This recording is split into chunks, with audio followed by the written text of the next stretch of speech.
இப்போ நம்ம அந்த ஃபிங்கர் ஆர்த்ரைட்டிஸ் பத்தி பார்த்துட்டு இருந்தோம்.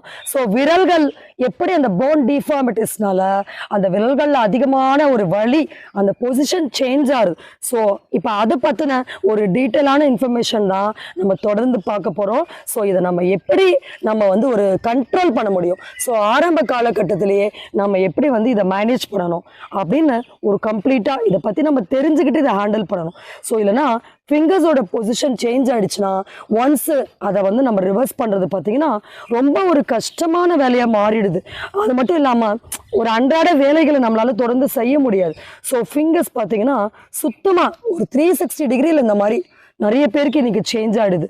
ஸோ இதெல்லாம் நம்ம வந்து இந்த நோயை பற்றி நம்ம வந்து இன்னும் கொஞ்சம் நிறைய விஷயங்கள் நாம் முன்னெச்சரிக்கையாக செய்ய வேண்டும் அப்படின்ற ஒரு நோக்கத்துக்காக தான் ஸோ நம்ம இதை பதிவு பண்ணுறோம். ஸோ இதை நம்ம எப்படி ப்ரிவென்ட் பண்ணணும், வந்த பிறகு எப்படி ஹேண்டில் பண்ணணும்,